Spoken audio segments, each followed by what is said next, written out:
Hello, everyone. A massive warm welcome to you. I just want to start by saying thank you, really, for choosing to watch this video today. We know there are a million things vying for your attention, so it means a lot that you're spending your time with us. It really does. Today, we're unpacking something pretty huge, a full breakdown of the Spotify Technology SA fourth quarter 2025 earnings call. It just happened on February 10th, 2026. And to help me navigate all the financial nuances and the big strategic shifts, I have our expert here with me. It's great to be here, and honestly, I'm excited for this one. This wasn't just another quarterly report. It really feels like a pivotal moment for them, with leadership, technology, everything. 100%. There's a lot to get into. So let's kick things off with their prepared remarks, the presentation summary. The headline right out of the gate is the massive leadership change. Yep. This was Daniel Ek's 32nd earnings call, and it was his last one as CEO. He is moving to executive chairman. It's the end of an era, for sure. But he was very clear that it's not the end of his influence. His parting message was very specific. He wanted to remind everyone that Spotify, at its heart, is a tech company. He called it the R&D arm of the music industry. Yeah, exactly that. He emphasized that they operate at that intersection of consumers and creators. If it's good for both, that's their sweet spot. And he talked a lot about culture, about trust, and long-term thinking being their real competitive advantage. So with Daniel stepping into that new role, he's passing the baton to two new co-CEOs. That's Alex Nordstrom and Gustav Söderström. Right. Let's start with Alex's update. He framed this whole transition really nicely, I thought. He said they're moving from the year of accelerated execution into 2026, which they're calling the year of raising ambition. And he had the numbers to back up that ambition. He pointed out they're now serving over 750 million people. I mean, think about that. 750 million people. It's staggering. And he mentioned the Wrapped campaign, which is just a cultural event at this point, was a record breaker. 300 million users engaged with it. And they're not just getting users, they're paying out $11 billion to rights holders just in 2025. A huge number. But, it's not just about music anymore. He gave a big update on the other content verticals. The podcasts and audiobooks? Yeah. Video podcasts are up 90%. They have over 500,000 video shows now. And audiobooks are seeing double-digit growth globally. And then he dropped the big long-term goal, converting 10 to 15% of the world's population into subscribers. That is definitely raising ambition. Okay, so flipping to the other co-CEO, Gustav Söderström, he was all about the product side. All about it. He talked about product velocity, launching over 50 new features. One was called Prompted Playlist. But the word he kept coming back to was Agentic. Right, the Agentic media platform. What does that even mean? Well, he's basically positioning Spotify to be this intelligent assistant for audio. And he talked about their internal innovation, mentioning this tool called Honk. I found this fascinating. It's kind of mind-blowing. It lets their engineers code and fix bugs using Slack on their phones, all powered by an AI named Claude. It's fundamentally changing how they work. Wow. And he also clarified their view on AI music. He split into two buckets: brand new, net new creation, and then what he called derivatives. So things like remixes and covers of existing songs. We'll definitely circle back to that Honk tool, but first, let's run through the financials. CFO Christian Luiga laid them out. Looked like a really strong finish to 2025. Very strong. Total revenue for Q4 was $4.5 billion, up 13%. Premium revenue up 14%. And the margins? Also looking healthy. Gross margin expanded to 33.1%. Operating income actually beat their forecast at $701 million. And free cash flow was $834 million. They're on very solid financial footing. So what about the outlook for Q1 2026? What are they guiding for? It's optimistic. They're forecasting 759 million monthly active users, 293 million subscribers, and they expect revenue growth to actually accelerate to 15%. And what about that ARPA metric, the average revenue per account? That's expected to grow by 5 to 6%. So things are pointing up. Okay, the ship is steady and it's moving fast. Let's transition to the Q&A. This is where we get to hear what's really on the analysts' minds. We'll just go through them one by one. Let's do it. All right. First up was Jessica Reif-Ehrlich. Her question was laser focused on AI. Basically, how is Spotify going to use AI for new products, and could it lead to new subscription tiers? Gustav took that one. He framed AI not as some kind of threat, but as a huge macro change, like when broadband or smartphones came along. He said Spotify has the right business model, the mix of ads and subscriptions, to capitalize on it. And his vision is to build this intelligent, agentic media platform you can just talk to. Exactly. And he used a great example about workout music. Oh, yeah, that was interesting. He said they're building this language-to-audio data set. And his point was, workout music isn't a fact, it's an opinion. For an American, it might be hip-hop. For Scandinavia, It might be death metal, he said. it might be death metal.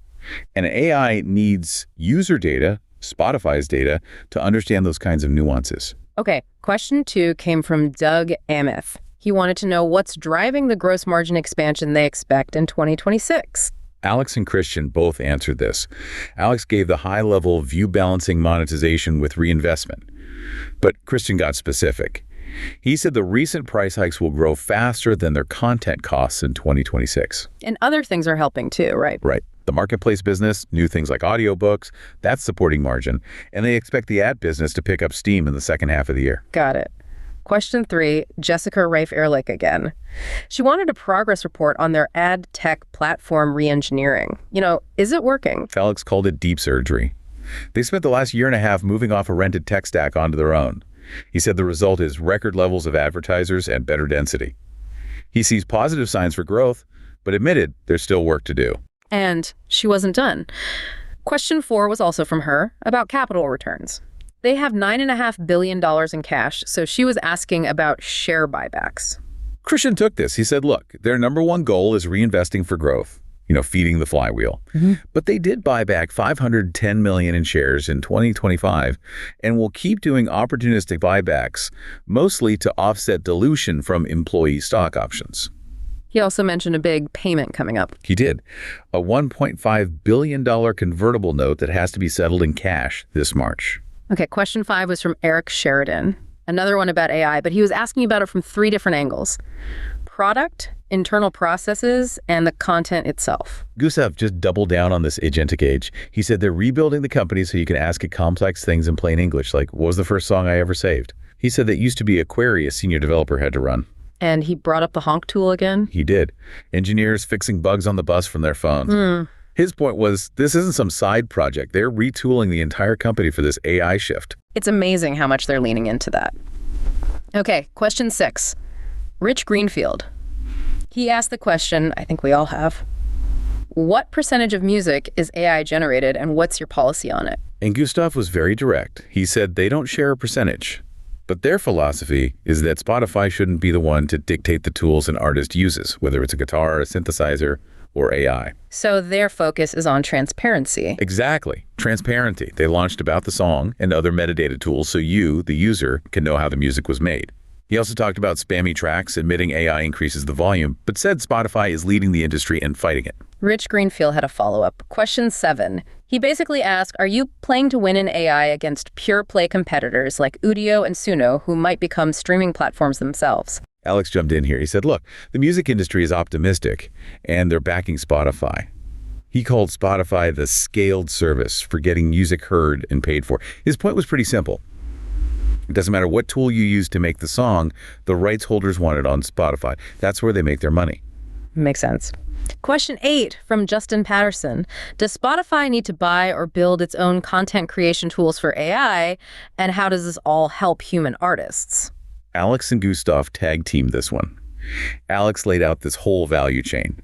AI drives personalization, which drives engagement, which drives retention, then lifetime value, and finally, enterprise value. A whole flywheel effect. Right. And Gustav just added that since Spotify is a tech company, they already have these capabilities in-house. They don't need to go out and buy them. Okay, question 9 from Batya Levy. This was about pricing. After the recent U.S. price hikes, how is churn looking? Alex seemed very confident here. He said the January price hike, which was $1, had no surprises. Churn is low, totally in line with what they expected. His point was their strategy is to evaluate every market on its own and always deliver way more value than the price they charge.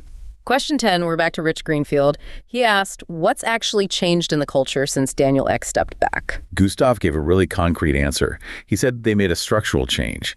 Now, there's a single direct reporting group for both co-CEOs. They also have a new 3-hour weekly meeting called the E-Team, just to stay synchronized. He also made a kind of counterintuitive point about planning, didn't he? He did. He said, in the age of AI productivity, you'd think you need less planning. But he argues you need more planning because you have to keep all these AI agents busy with the right work. Alex just added that their focus is on landing planes, hitting targets, like the 17% revenue growth they've had for 3 years. The planning point is really smart. Okay, question 11, also from Rich Greenfield. Why on earth are you getting into selling physical books? Gustav's answer was simple. It's a consumer-led decision.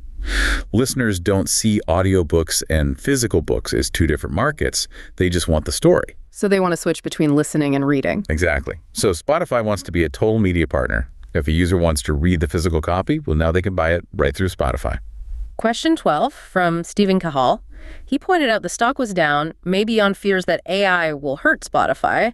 He asked, what is the market missing? Christian, the CFO, just said he wouldn't comment on the short-term stock price.